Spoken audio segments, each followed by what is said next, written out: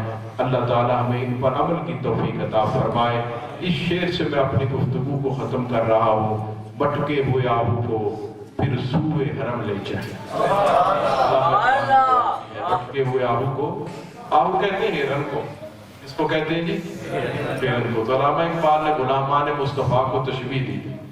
علامہ اقبال کہتا ہے کہ ہرن تو ظاہری طور پر ایک خوبصورت مخلوق ہے، لیکن جن کے دلوں میں حضور کی محبت آ جاتی ہے، ان کے دل کائنات کی مخلوقات میں سے خوبصورت ترین دل ہے، اس لیے اس نے آہو کہا ہے۔ ٹھیک ہے جی، تو شاعر کہتا ہے بٹکے ہوئے آہو کو پھر سوئے حرم لے چل۔ معنی یہ ہے یا اللہ پاک یہ جو پیارے پیارے حضور کے غلام ہیں نا، یا اللہ پاک ان کو حرمین کی طرف متوجہ کر۔ بٹکے ہوئے آہو کو پھر سوئے حرم لے چل، اس شہر کے خوگر کو پھر وسعت صحرا دے۔ یا اللہ پاک یہ گناہوں میں الجھے ہوئے ہیں، ان غلامان مصطفیٰ کو ان گناہوں سے جو الجھے ہوئے ہیں اس مقام سے نکال کر یا اللہ پاک ان کو مکہ مدینے کا مسافر بنا، ان کو ان راہوں پر چلا دے۔ اور پھر آگے علامہ اقبال دعا کرتا ہے یا رب دل مسلم کو وہ زندہ تمنا دے، جو قلب کو گرما دے، جو روح کو تڑپا دے۔ یا اللہ ان حضور کے غلاموں کو یہ عظیم شان عطا فرما، ان کے دل بھی بے مثال ہو، ان کی روحیں بھی بے مثال ہو۔ اللہ کریم عمل کی توفیق عطا فرمائے۔ اس درس قرآن کی محفل جس طرح ذکر کر رہے تھے پیر صاحب، بڑے خوش تھے۔ میں دعا کو اللہ تعالیٰ اسی سنت پر دیگر علماء کو بھی عمل کی توفیق عطا فرمائے، حاضرین کو اللہ تعالیٰ بے پناہ برکتیں عطا فرمائے۔ اور آخر میں ایک دعوت بھی آپ حضرات کو، بہت سے احباب تشریف فرما ہیں، جلوہ افروز ہیں، آپ کو میں دعوت بھی پیش کروں گا انشاءاللہ العزیز 27 رجب المرجب کو۔ یہ جو مہینہ ہے رجب المرجب ہے، یہ بڑا عظیم مہینہ ہے، یہ خاص مہینوں میں سے ایک مہینہ رجب شریف کا۔ تو اس مہینے کی 27 تاریخ کو اللہ تعالیٰ نے میرے اور آپ کے آقا کریم کو عظیم الشان معراج عطا فرمایا۔ معراج مصطفیٰ کا جو معجزہ ہے نا، آج 1400 سال بعد بھی دنیا جب اسے سنتی ہے، پڑھتی ہے، حیران رہ جاتی ہے کہ اللہ نے کتنی شان عطا فرمائی، کتنی شان عطا کی حضور کو۔ اور سائنس جو عروج پر جا رہی ہے، سائنس اپنا کام کر رہی ہے، لیکن اللہ حضور کی شان واضح کرتا ہے۔ جو چیزیں سائنس آج بیان کرتی ہے، حضور نے 1400 سال پہلے بیان کی۔ عظیم واقعہ معراج ہے، اور سائنس کی جہاں تک اپروچ ہے، اس سے آگے کی باتیں حضور نے بیان کی۔ یہ 27 رجب کو یہ واقعہ ہوا تھا۔ انشاءاللہ العزیز 27 رجب کو براڑی شریف میں دن کو 10 بجے سے لے کر نماز ظہر تک عظیم الشان معراج مصطفیٰ صلی اللہ علیہ وسلم کانفرنس انعقاد پذیر ہوگی، ہر سال ہوتی ہے۔ اور اس کے ساتھ ہی مشائخ نیکاباد براڑی شریف کا عرس پاک بھی اسی موقع پر یہ منعقد ہوتا ہے۔ بالخصوص حضرت پیشوائی اہل سنت مفسر قرآن استاد العلماء حضرت پیر محمد افضل قادری رحمۃ اللہ تعالیٰ علیہ کا پہلا عرس پاک۔ تو میں آپ تمام حضرات کو دعوت پیش کرتا ہوں، آپ نے اس کانفرنس میں عرس پاک میں تشریف لانا ہے، شرکت فرمانی ہے۔ انشاءاللہ العزیز علماء کرام کے عظیم الشان بیانات بھی ہوں گے، اور اس ایمانی روحانی محفل پاک میں شریک ہو کر آپ کو فیض و برکات بھی جو ہے وہ عطا ہوں گے۔ چاند کے مطابق یہ 27 رجب ہے، اور جنوری کے مطابق یہ 28 جنوری بنتی ہے۔ اس مہینے جنوری کی 28 تاریخ دن کو 10 بجے سے لے کر نماز ظہر تک۔ تو آپ سب حضرات کو دعوت ہے، آپ ضرور اس میں جو ہے وہ تشریف لائیں اور اس عظیم الشان محفل میں شریک ہو کر فیض و برکات حاصل کریں۔ آخر میں حضور کی بارگاہ میں حاضری پیش کرتے ہیں، نعرہ لگاتے ہیں، اور پھر آج کے اس محفل پاک کو اختتام کی طرف لے چلتے ہیں۔ سب مل کر نعرہ لگائیں، تاجدار ختم نبوت، تاجدار ختم نبوت، تاجدار ختم نبوت۔ الحمدللہ رب العالمین والصلاة والسلام علی امام الانبیاء والمرسلین وعلی آلہ واصحابہ اجمعین۔ اللہم تقبل منا انک انت السمیع العلیم وتب علینا یا مولانا انک انت التواب الرحیم۔